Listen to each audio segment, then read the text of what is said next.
Olá, boa noite, seja muito bem-vindo a mais um estudo bíblico que nós vamos realizar aqui da nossa igreja Aliança em Bauru. Então, à medida que vocês forem chegando, vou cumprimentando vocês. Vamos começar com um cântico que eu não creio que seja conhecido pelo pessoal, que eu não me lembro de ter cantado nenhuma vez, mas ele é muito fácil. Ele diz assim, olha: Cristo é o meu sol, tudo que tenho em mim. É uma coisa que eu não sei se está pegando aqui, não. Não, esse cântico não tem. Eu só vou ver se já está, se o som está legal, porque a imagem está beleza. Mas antes que aconteça uma catástrofe, né? Vamos ver. Ok, então já está. Beleza. Então o cântico é assim, gente, vou cantar de novo. Cristo é o meu sol, tudo que tenho em mim, a razão de viver, a luz do meu caminhar. Cristo é o meu sol, tudo que tenho em mim, a razão de viver, a luz do meu caminhar. Nem mesmo a dor e a morte podem nos separar, pois o amor que encontrei nada vai abalar. Nem mesmo a dor e a morte podem nos separar, pois o amor que encontrei nada pode abalar. Louvado seja o Senhor, o Deus de todo o poder. Louvado seja o Senhor, o Deus de todo o poder. Louvado seja o Senhor, o Deus de todo o poder.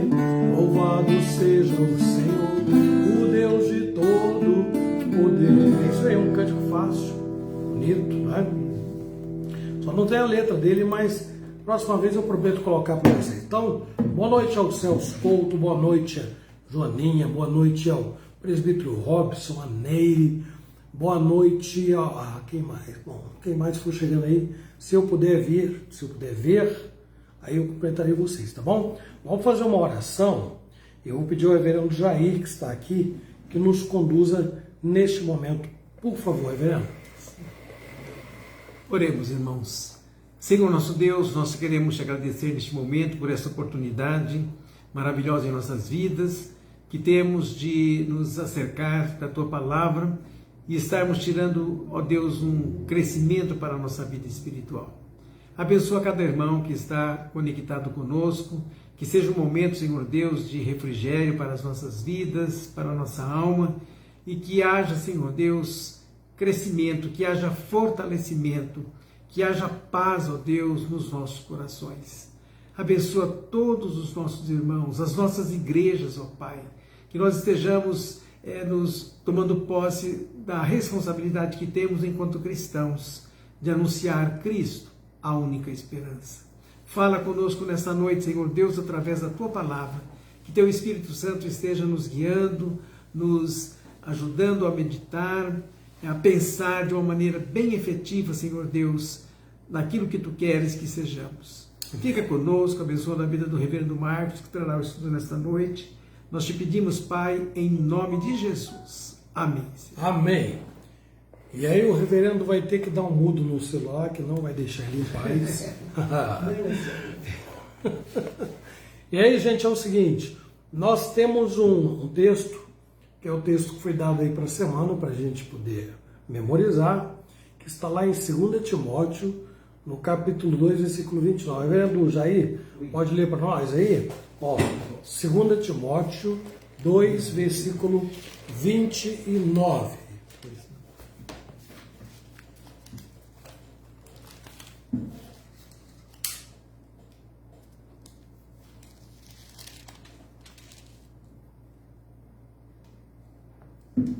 Timóteo 2, 29.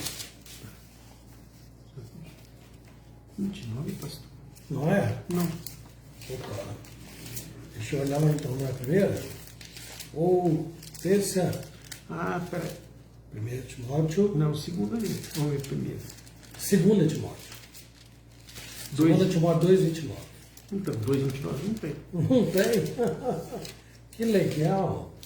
Bom, deixa eu ver aqui se é a primeira, 2,29. Não é. Também não. Primeiro não tem. E, amor, põe aí para nós, porque sumiu. Sumiu da minha Bíblia aqui. 2, não é não. Então vamos fazer o seguinte, ó.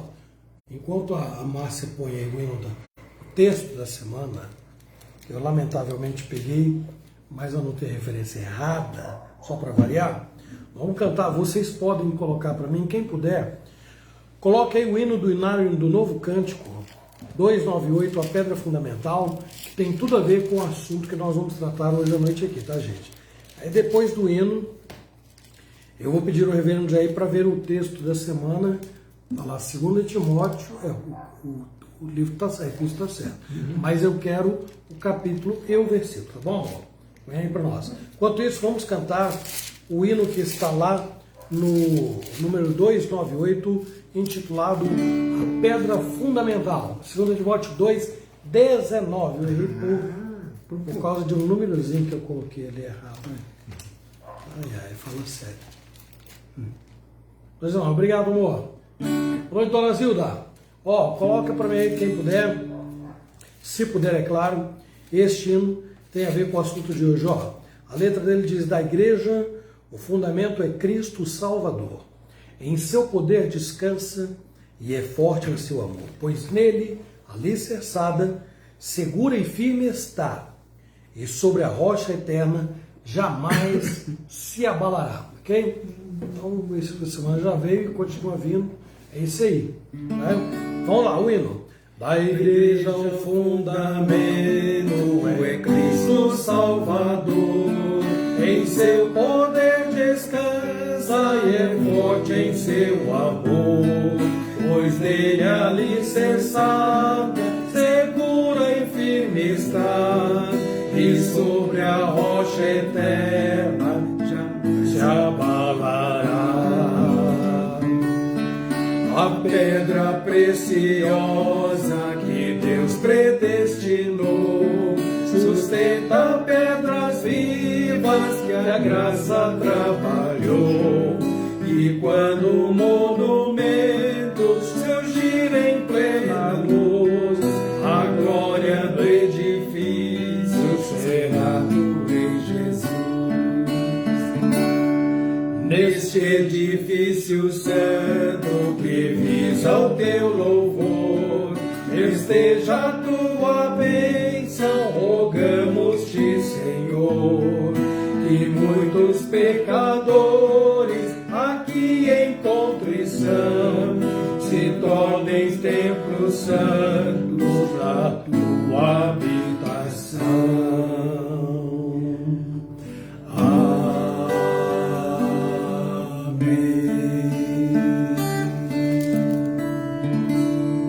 Isso aí, então, como eu não vou tocar mais, eu vou já aqui passar para o Reverendo Jair. Agora sim, ler o texto no lugar certo, que é 2 Timóteo 2, 19. Reverendo, por favor, posso ler? Leiamos então, irmãos, 2 Timóteo 2, 19. Entretanto, o firme fundamento de Deus permanece, tendo este selo: o Senhor conhece os que lhe pertencem, e mais, aparta-se da injustiça todo aquele que professa o nome do Senhor. Então vamos lá mais uma vez? Entretanto, o firme... vou atrás do Senhor. Entretanto, o firme fundamento de Deus permanece, tendo este selo: o Senhor conhece os que lhe pertencem, e mais, aparta-se da injustiça todo aquele que professa o nome do Senhor. Só te atrapalhei, né, velho? Atrapalhei porque eu tentei falar de cor e aí já viu, né? Muito bem, hoje nós temos 2 textos para nossa reflexão, irmãos. Um deles está em Lucas, o capítulo 9. Eu vou pedir ao reverendo para abrir lá em Mateus, que vamos ver também, é uma passagem paralela, tá bom? Então, ó, Mateus 16, 17 e 18, e eu vou ler Lucas 9, 18 a 22. Então eu quero lembrá-los que esse Se Deus quiser, em breve nós teremos uma reunião do Conselho da nossa igreja só para referendar. Aí espero que os irmãos estejam em comum acordo com um tema que nós pretendemos abordar para o ano, que é crescimento da igreja, certo? Ou crescimento de igreja, ou crescimento da igreja, a gente vai registrar em ata. Aí depois eu trago de modo mais específico, mais conclusivo até. Então, pensando nisto, nós vamos ler aqui primeiro Lucas 9, 18 a 22, que diz assim, olha: estando ele orando à parte, achavam-se presentes os discípulos, a quem perguntou: quem dizem as multidões que eu sou? Responderam-lhe eles: João Batista, mas outros Elias, e ainda outros dizem que surgiu um dos antigos profetas. Mas vós, perguntou ele, quem dizeis que eu sou? Então falou Pedro e disse: és o Cristo de Deus.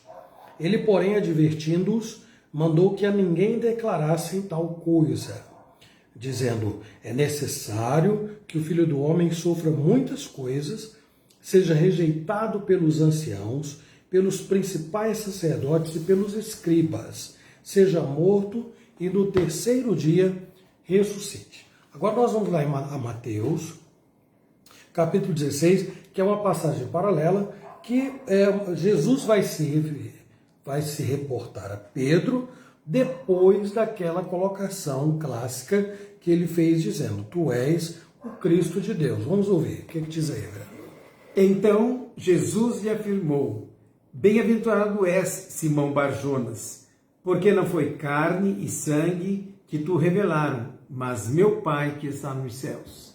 Também eu te digo que tu és Pedro, e sobre esta pedra edificarei a minha igreja, e as portas do inferno não prevalecerão contra ela. Muito bem, é isso aí, versículos 17 e 18 de Mateus 16. Vamos orar mais uma vez. Senhor nosso Deus e Pai, abre o nosso entendimento, abre, Deus, a nossa visão, abre, Senhor Deus, o nosso coração, para nós recebermos a Tua palavra com humildade, com alegria e disposição em cumprir o Teu querer. Sim, nós rogamos em nome de Jesus. Amém. Amém, Senhor. Muito bem, meus irmãos. Amor, quer colocar aí para nós, por favor? Às vezes a Gabi ajuda, a Joaninha também. Então, quem quiser colocar, pode colocar. É melhor sobrar do que faltar, porque hoje eu não vou estar mexendo no computador. Eu vou dar um mudo aqui, porque ele vai me atrapalhar também. Então, eu não vou estar mexendo no computador, tá, gente? Tá bom, gente? Senão eu colocaria um monte de coisa que nem eu fiz na quinta-feira passada. Hoje não dá, não. Pronto. Então, eu quero começar falando assim o tema: o que sabemos sobre Jesus? Coloca aí, viu? Joaninha, Gabi, vocês que gostam de escrever, podem colocar para nós aí, ó. O que nós sabemos sobre Jesus. Tá bom? Eu vou começar falando um pouco sobre identidade. Todo mundo tem uma identidade. Eu não me refiro à carteirinha não, tá, gente? Não tem uma identidade. Cada um é uma pessoa, cada um tem características particulares, etc. e tal. Ocorre que nem sempre o que nós pensamos sobre nós corresponde à realidade, né? Então, nós precisamos parar e avaliar da seguinte forma, porque o texto põe, isso de uma maneira muito clara, né? O que os outros pensavam sobre Jesus, e eu estou começando o assunto falando sobre o que nós pensamos sobre nós, o que os outros pensam sobre a gente e quem nós na realidade somos, né? Essas três coisas. Não são tópicos, não precisa colocar aí, tá? Na hora que estivermos tratando dos tópicos, eu vou falar para vocês colocarem para nós aí, tá bom? Então o assunto é esse aí. O que nós sabemos sobre Jesus? A identidade que nós temos, ela pode ser interpretada de maneira muito diferente. As pessoas podem nos ver de uma maneira, quando nós nos vemos de um modo. Mas há também aquela situação que é a real. Algumas pessoas podem pensar acerca de si mesmos algo que seja verdadeiro, mas é muito comum a gente carregar muito as coisas que têm valor positivo, não tem peso negativo. Então, isso é perigoso porque pode acontecer de nós nos iludirmos pensando que nós somos uma coisa, quando na verdade nós somos outra. Estamos nos comportando de outra maneira. Mas nós também temos identidade como representantes da família, por exemplo. Toda família tem um padrão de comportamento, né? E aí nós observamos as pessoas da família A, da família B, da família C, e percebemos que há muita coisa semelhante nos integrantes daquela família. A forma de falar, a forma de linguagem, os ambientes que as famílias costumam frequentar, as pessoas com quem a família está acostumada a andar, os relacionamentos que a família costuma ter, tudo isso também traz uma identidade familiar. Então existe a identidade individual, aquela identidade familiar, aquela identidade também que faz com que nós representemos uma instituição, no caso, trabalho.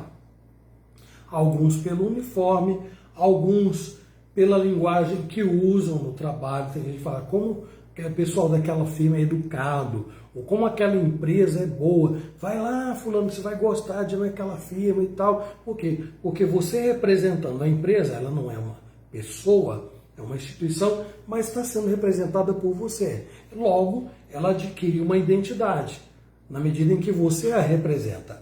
As escolas também são representadas por nós. Quer dizer, por mim já não, porque não estou estudando como as minhas filhas, por exemplo, né? Mas há pessoas que, com muito mais idade do que eu, que frequentam faculdade ainda, ou escolhem estudar, porque já aposentaram, não conseguem ficar, então vai estudar, tá bom. Aí então, como é que essas pessoas vão se identificar? Pelo conhecimento. A identidade de uma faculdade, ela pode ser notada pelo grau de conhecimento que alguém tem. Você faz perguntas e aquela pessoa responde com uma certa cátedra, com facilidade, né? As avaliações que a escola faz, o conteúdo programático daquela escola, tudo isto faz com que determinada escola tenha uma identidade. Você então diz assim, coloque seu filho numa boa escola. O que é uma boa escola? Uma escola que é conhecida por uma elevada identidade elevada, né? Boa qualidade em vários setores. A igreja também tem identidade. Se você disser eu sou batista, não é a mesma coisa que dizer eu sou presbiteriano. Não é o mesmo que dizer eu sou assembleiano, sou metodista. Há uma identidade também em termos de igreja. Mas, além da denominação, há outros fatores que eu julgo mais profundos ainda. O conhecimento que as pessoas demonstram da Escritura. Não adianta pertencer a uma mega igreja se eu não tenho conhecimento da Escritura, se eu não sei como é que eu devo me portar, se eu não tenho compromisso, se eu não tenho participação, se eu me comporto como uma pessoa que é do mundo e eu tenho uma conduta que é similar àquela que o mundo tem. Não adianta dizer que eu pertenço a determinada igreja. Essa igreja perde a identidade na medida em que eu, como seu representante, mostro que não adianta estar lá, não faz diferença nenhuma. Agora, é claro que denominações sérias têm a sua identidade através das confissões, né? As confissões de fé. Então, outra coisa que tem a ver, que eu quero abordar aqui na introdução, tem a ver com a identidade das pessoas que nós conhecemos. Então, quantas pessoas que nós conhecemos, e quando você pensa em um nome, você logo identifica aquela pessoa por valores que ela tem ou defeitos, né? Qualidades ou defeitos. Então, a questão de identidade, meus irmãos, é uma questão muitíssimo séria. Deixa um pouquinho mais para cá, facilita para mim. Define muito bem quem nós somos e o que qual é a ideia que nós estamos querendo que os outros tenham a nosso respeito, porque a gente zela por uma identidade respeitada, a gente zela por ter credibilidade, a gente cuida da nossa identidade para que ela tenha uma boa reputação. A identidade também define as projeções que nós vamos fazer a nosso respeito ou a respeito da sociedade quanto ao futuro. Quem é que nós já fomos, quem nós somos e quem nós pretendemos ser. Pode dizer assim, eu serei uma pessoa assim, assim, etc. Mas tudo e muito depende de quem nós somos agora, neste momento. Então é natural que nós julguemos que nós nos conhecemos muito bem. Isso é uma coisa muito natural. Mesmo que este conhecimento não seja tão preciso assim, não é? Então isso se aplica a várias coisas, várias áreas da nossa vida. Por exemplo, a maioria das pessoas, se não todas, vão querer dizer assim, eu tenho um certo grau de humildade, vai. Se bem que humilde não vai colocar isso como primeiro ponto, né? Jesus é que disse no Sermão do Monte, bem-aventurados os humildes. Bom, identidade conhecida pelo amor próprio, por cordialidade, por educação, empatia, gentileza, altruísmo, sociabilidade, disposição, alegria, fé, coragem, enfim, tudo que nos pode ser atribuído como pessoas, seja pela natureza, né, com a qual nós nascemos, ou seja pela presença de Deus na nossa vida. Aí então, esta identidade vai ser de um padrão elevadíssimo, porque agora não se trata apenas de quem eu sou desde o nascimento, mas trata de quem eu sou por obra de Deus na minha vida. Mas, além deste reconhecimento dos nossos valores, das nossas virtudes e defeitos que nos caracterizam, além dele, é fundamental o que nós sabemos sobre Deus. Porque se nós não conhecemos Deus adequadamente, tudo que nós vamos enxergar à nossa volta ficará ofuscado por um conhecimento precário sobre Deus. O começo de tudo é conhecer Deus, é saber quem Deus é, para então eu voltar para mim e ter condições de me identificar de verdade. Se eu não sei quem Deus é, eu não terei condições de saber quem eu de fato sou. Eu vou me supervalorizar, ou então me reprovar de tal maneira, muito além daquilo que tem como referência a pessoa de Deus. Então, à luz da pessoa de Deus, nós faremos uma avaliação honesta, certa, correta, a nosso respeito, tanto naquilo que nós acertamos, nas nossas qualidades, quanto naquilo que nós erramos, tem a ver com os nossos defeitos. Então, como eu disse, sem conhecer Deus, tudo que nós sabemos fica ofuscado, perde o equilíbrio e compromete tanto o presente como o passado e futuro. E o reverendo não mutou o celular. Tudo bem. O que é que nós sabemos sobre Jesus? Tá aí, já foi posto o tema, não é? Então, o primeiro tópico é, de acordo com a opinião popular. Pode colocar aí. Nós vamos explorar o que está no texto aqui, tá, gente? Então, o que nós sabemos sobre Jesus, de acordo com a opinião popular. Então, o que é que diz lá o versículo 18? Estando ele orando à parte, achavam-se presentes os discípulos a quem Jesus perguntou: quem dizem as multidões que eu sou? O que é que as pessoas estão dizendo a meu respeito? Então, meus irmãos, isso aí, obrigado, Gabi. Jesus estava em um lugar tranquilo e calmo. Ele estava, era uma belíssima paisagem, porque ele estava próximo ao Monte Hermon, que fica ao norte, bem ao norte da Palestina, lá onde tem tem as nascentes do Rio Jordão, onde nasce o Rio Jordão.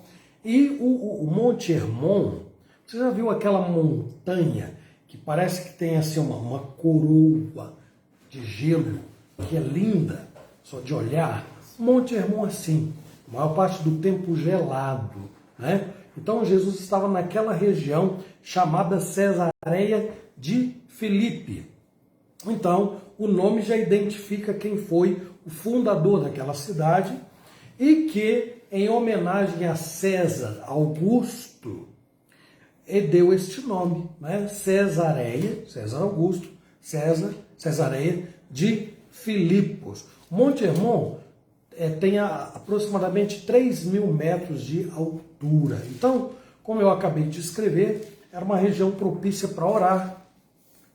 E como o texto descreve também, para instruir, reunir os discípulos de um modo ali particular, como foi o caso aqui. Não é? Muito bem, havia uma outra Cesareia, por isso que esta recebeu o nome de Cesareia de Filipe, porque a outra Cesareia fica lá bem perto do mar Mediterrâneo. Então, próximo ao Monte Carmelo, fica no litoral, né? Então é uma cidade portuária, é outra Cesareia que nós vamos encontrar lá na Bíblia. Aqui não, Jesus está bem ao norte, acima do mar da Galileia, lá nas nascentes do Rio Jordão, reunido com os discípulos. Então foi um lugar e um momento particular entre Jesus e os discípulos, onde ele pergunta a eles, de um modo muito particular, o que é que os outros, o que é que o povo diz que eu sou. Então a popularidade de Jesus já tinha crescido bastante, sabe por quê? O reverendo Jair vai ler para nós o que está escrito aí no mesmo capítulo 9 de Lucas, nos versículos 7 e 9, uma conversa que Herodes tem com as pessoas lá. Vamos ver aí, Lucas 9, 7 e 9, reverendo, por favor.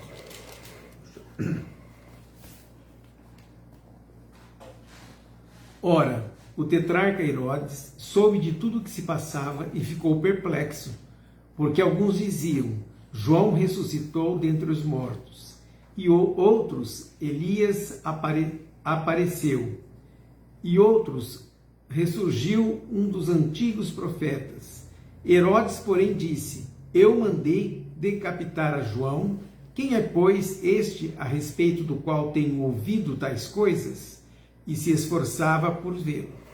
Vocês viram aqui, então, quantas pessoas são comparadas com Jesus?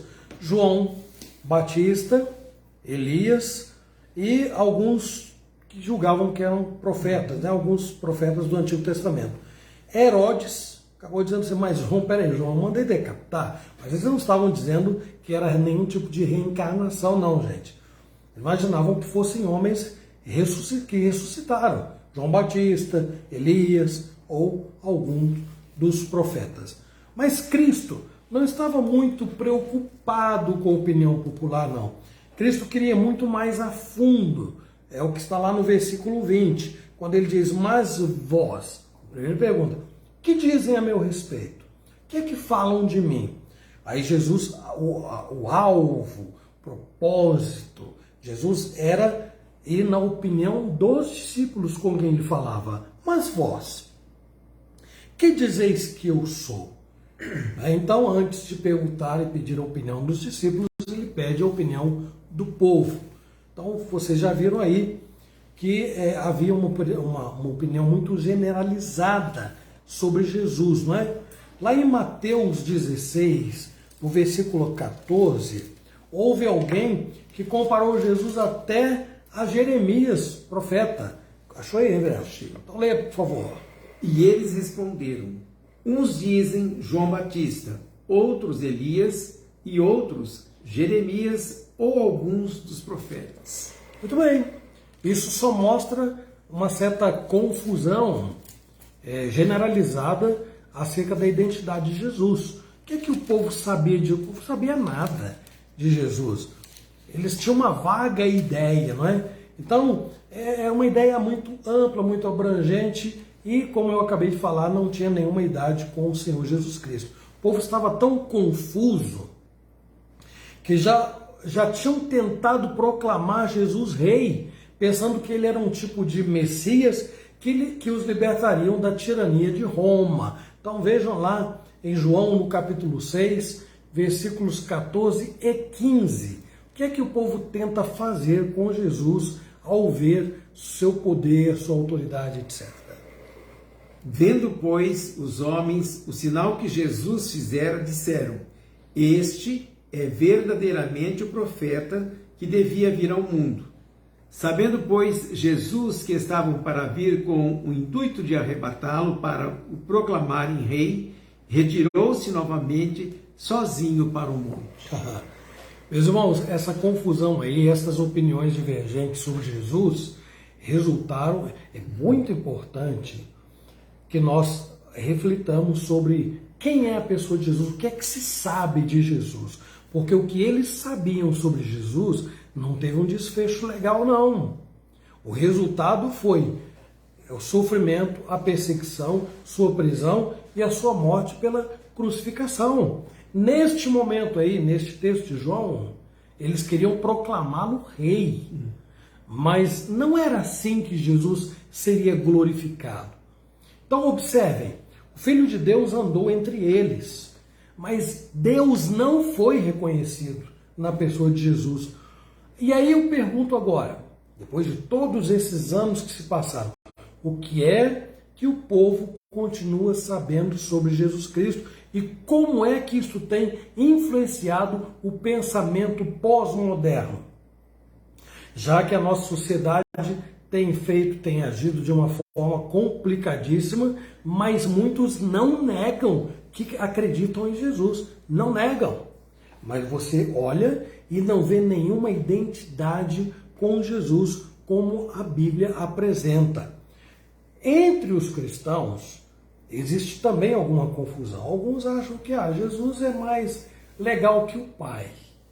O Pai, alguns pensam, deve ser um velho, carrancudo, fechado. Né? Jesus não. Jesus um homem de meia idade, com olhar sereno, cabelo e barba compridos, né? De ombros largos, uma longa túnica branca, muito interessado em resolver os nossos problemas, todos os tipos de problemas que nós temos, gentil, tolerante até com coisa que a própria Bíblia reprova.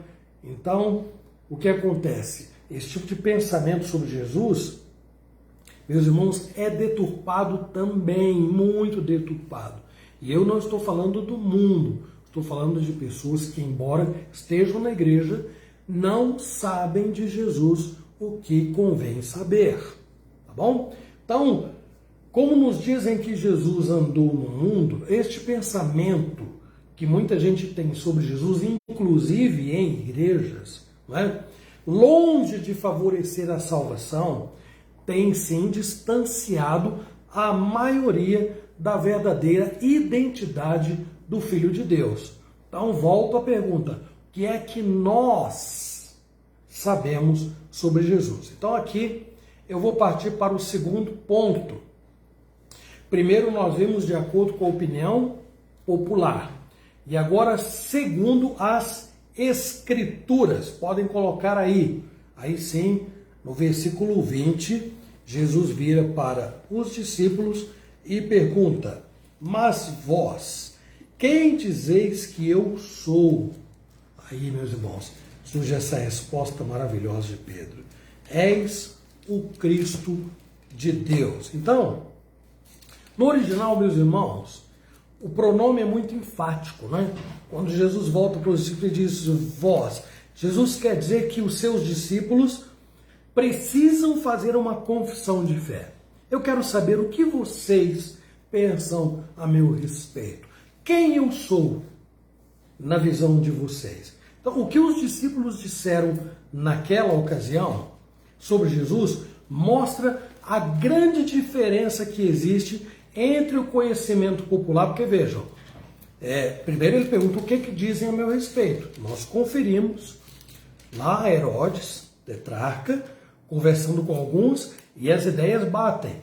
Alguns dizem João Batista, Elias, um dos profetas, Agora Jesus diz: eu quero que vocês me digam quem vocês pensam, o que vocês pensam sobre mim. Então, o conhecimento dos discípulos é muito diferente da maioria. Ele está muito mais fundamentado na Escritura, tem muito mais a ver com o que é dito no Velho Testamento do que com qualquer opinião da sua época, do Novo Testamento. Vamos ler lá Isaías 53, 2 e 3, o que diz sobre Jesus. Porque foi subindo como um renovo perante ele, e como raiz de uma terra seca. Não tinha aparência nem formosura. Olhámo-lo, mas nenhuma beleza havia que nos agradasse. Era desprezado e o mais rejeitado entre os homens. Homem de dores, e que sabe o que é padecer, e como um de quem os homens escondem o rosto, era desprezado e dele não fizeram caso. Não fizemos caso. Esse texto fala sobre a aparência física de Jesus. E, é claro, vai retratar também sobre a sua missão, sobre o seu sacrifício, sobre a paz. O castigo que nos traz a paz estava sobre ele, está mais à frente, e pelas suas feridas nós fomos sarados. Então, uma descrição de quem é Jesus, o Filho de Deus, que fisicamente, embora como qualquer ser humano, trazia na carne o Espírito do próprio Deus, né? Que não estou falando do Espírito Santo, é óbvio, né? Mas trazia na carne, no corpo, a pessoa do Filho de Deus. Então, observe aqui, meus irmãos, observem, que independente do que a maioria sabia de Jesus, era importante que os discípulos dessem a sua definição, mesmo que isto fosse contra o palpite da maioria ou contrariasse a opinião pública. O que a Bíblia tem a dizer, e eu enfatizo aqui, está muito além do que as pessoas pensam que sabem. Elas pensam que sabem e do que elas têm a dizer sobre Jesus. O que a Escritura tem a dizer sobre Deus está muito além, repito, do que as pessoas dizem, pensam que sabem a respeito dele. Então, todas as vezes que o povo de Deus quis seguir a opinião popular, a maioria, isso não deu certo, não terminou bem. Então eu vou lembrar apenas algumas ocasiões aqui, não vai ter muito trabalho aí, qualquer coisa eu ajudo a ler algum texto também. O primeiro deles está em Gênesis 6, 1 e 2, Reverendo, por favor. Como se foram multiplicando os homens na terra, e lhes nasceram filhas, vendo os filhos de Deus que as filhas dos homens eram formosas, tomaram para si mulheres, as que entre todas mais lhe agradaram. Muito bem, o que aconteceu aí? Vocês estão lembrados? Alguns têm dificuldades com esse texto, né? Vem lá e aproveita para abrir aqui, ó, 1 Samuel, que eu já abri o outro lá, tá bom? Alguns têm dificuldade com esse texto aí, mas espera aí, os filhos de Deus, vendo as filhas dos homens, bom, explicação muito aceita, muito comum, que é muito mais provável que seja isso mesmo, porque anjo é um ser assexuado. Quando o texto fala de filhos de Deus, não está tratando de anjos, não. Está considerando a linhagem de Caim e a linhagem de Sem, que se Abel não tivesse sido morto, seria a linhagem de Abel. Mas a linhagem de Caim é a linhagem de Sem. Então, vendo os filhos de Deus, linhagem de Sem, que as filhas dos homens, linhagem de Caim, eram formosas. Então, vejam, eles tinham entre eles pessoas que se identificavam com Deus. Mulheres se identificavam com Deus. Mas eles se sentiram atraídos por mulheres outras que seguiam uma linha condenada, como Deus condenou Caim e a sua descendência. Resultado, o dilúvio, né? Que é o que aconteceu. Deus multiplicou-se a maldade e Deus disse a Noé que mandaria o dilúvio.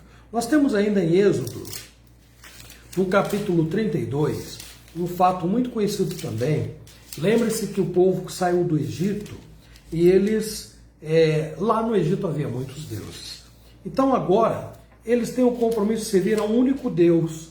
Parece que isso não foi suficiente. Então, lá no versículo 1 diz assim: Vendo o povo que Moisés tardava em descer do monte, acercou-se de Arão e lhe disse: levanta-te, faze-nos deuses, que vão adiante de nós. Pois quanto a este Moisés, o homem que nos tirou do Egito, não sabemos o que lhe terá sucedido.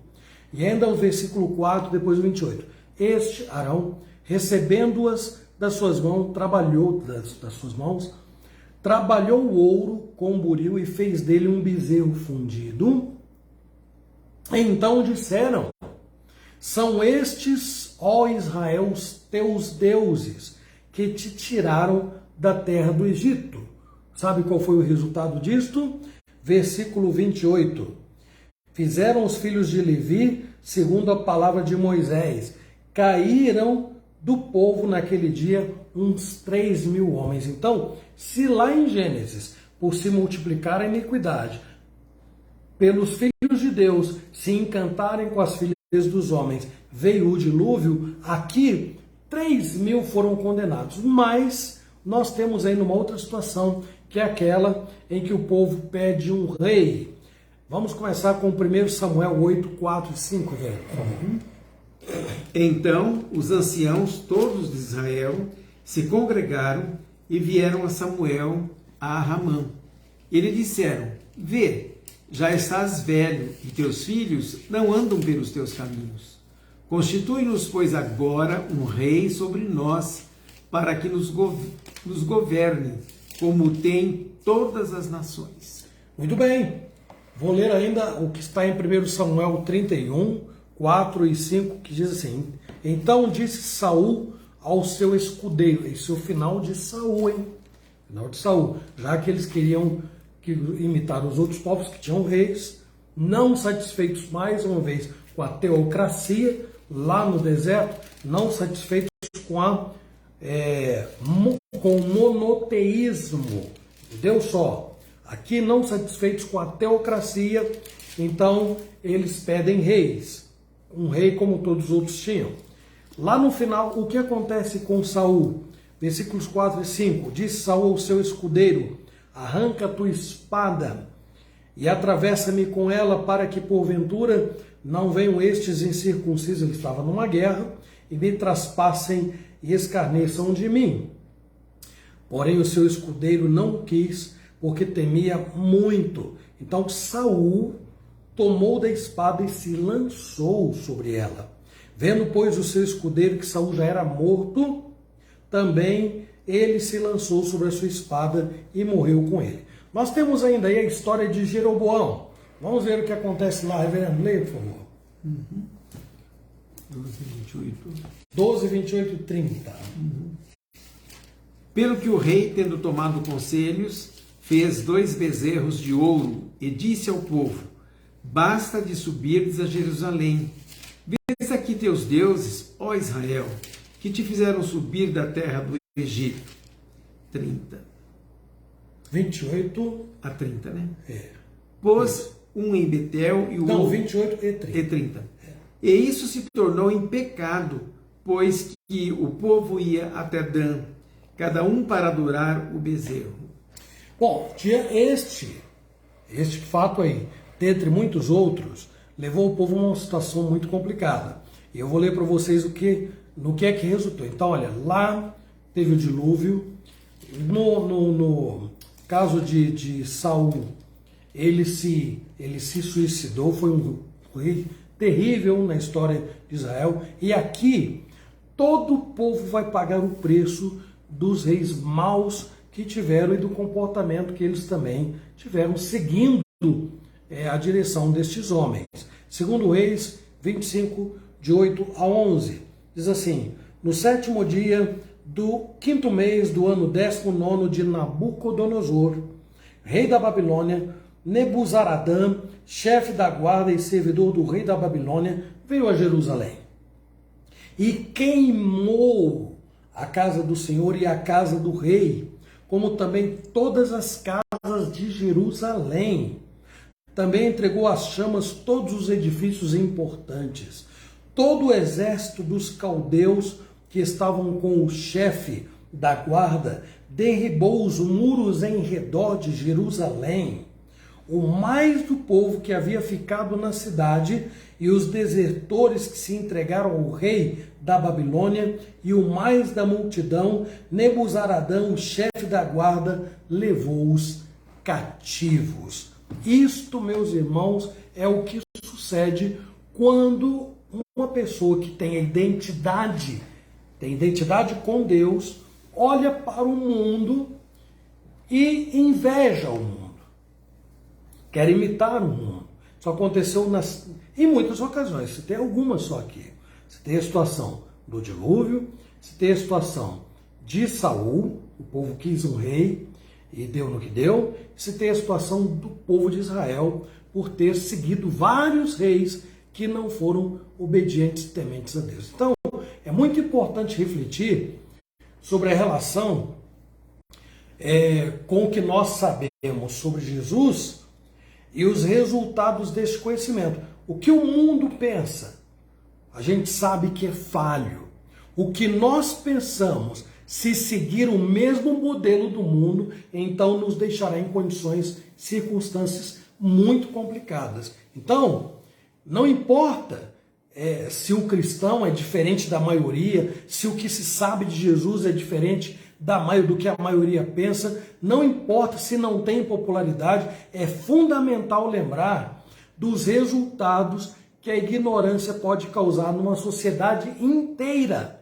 Então, não apenas a mim, minha falta de conhecimento de Cristo, mas a minha família, a minha igreja, a sociedade onde eu moro, país em que vivo, se ignoram a pessoa de Deus, se desconhecem, se o que sabem sobre Deus é deturpado, é complicado, então a situação não será boa.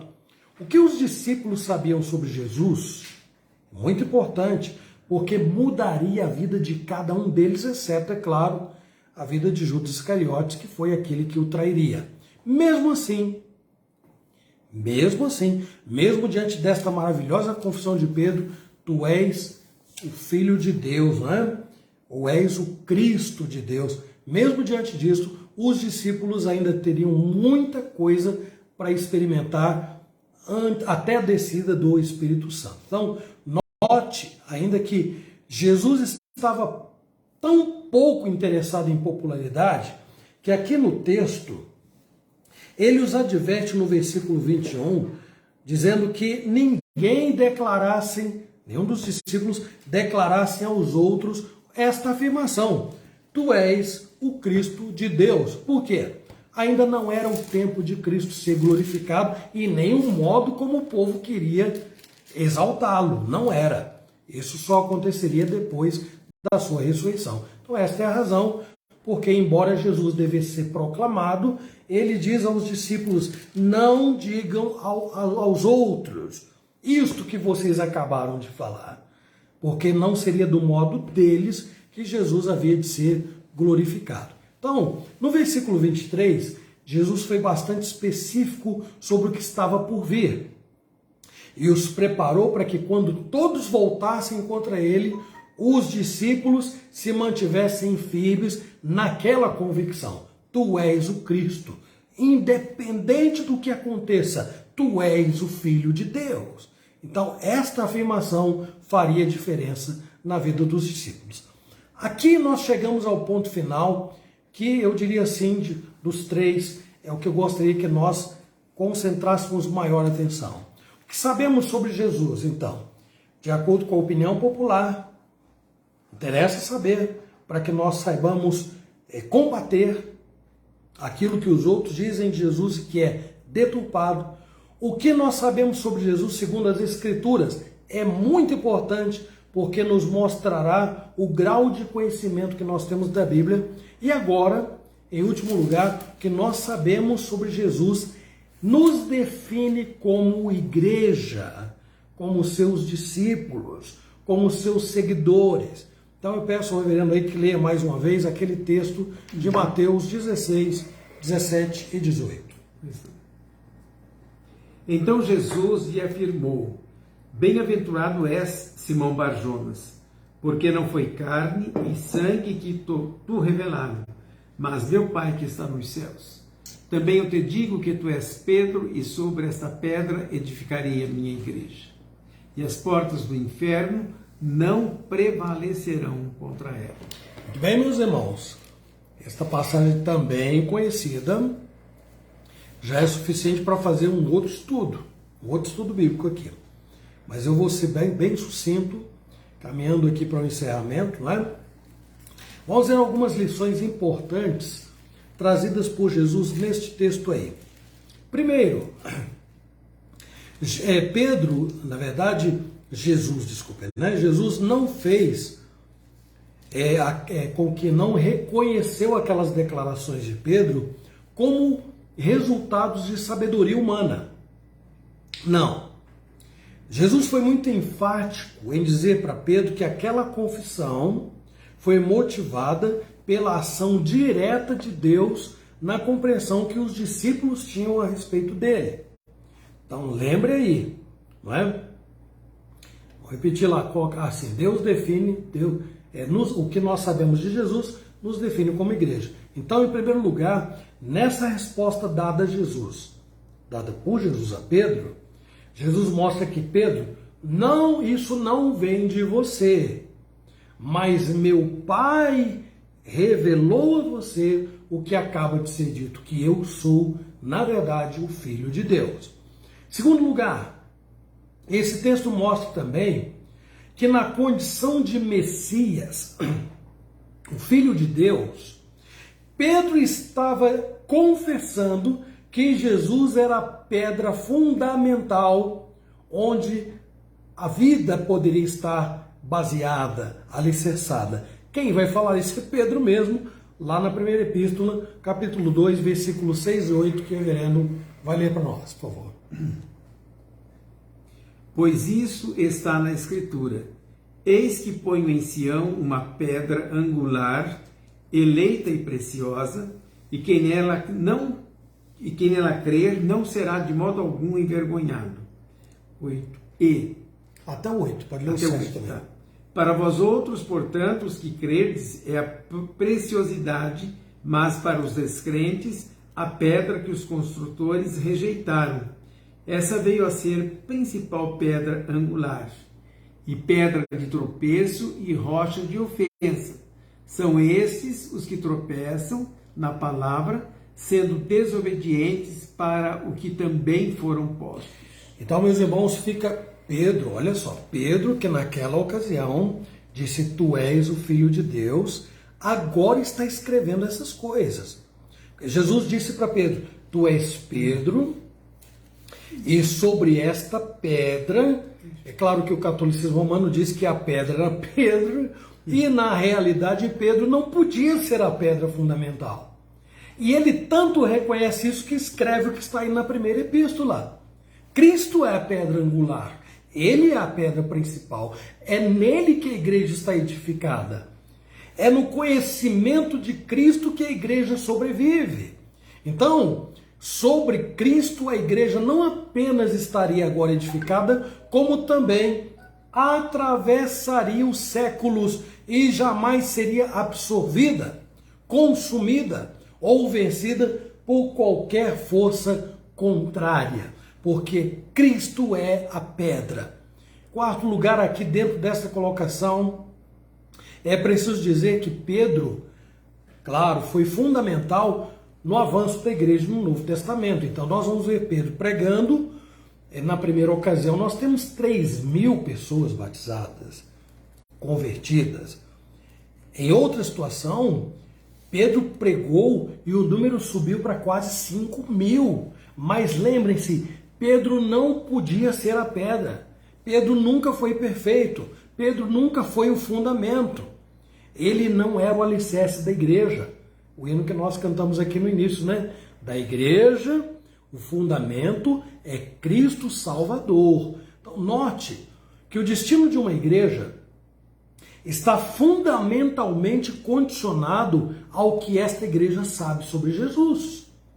Nós não podemos esperar muito de pessoas ou grupos que se reúnem em nome de Cristo, mas que não o conhecem. ou não sabem o suficiente acerca dele, nem depositam nele a garantia particular e coletiva da igreja. Eu tenho fé, eu creio em Cristo. Quantas vezes eu vi pessoas e vi igrejas se comportando de um modo totalmente contrário a isto?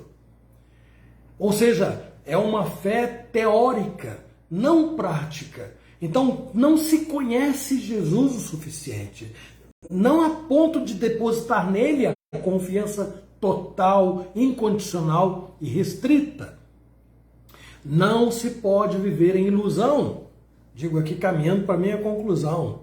Dizer que conhece a Cristo, meus irmãos, não equivale a conhecê-lo. Uma pessoa pode dizer, eu conheço, mas não quer dizer que ela conhece de fato como ele, exatamente como ele é. E dizer que se conhece a Jesus, que se sabe muito sobre ele, também não corresponde a viver como ele orienta. É preciso ter essas coisas muito bem definidas. Não basta dizer eu sei quem é Jesus. Não basta dizer eu tenho fé em Jesus. A vida, o dia a dia, vai mostrar a legitimidade deste conhecimento.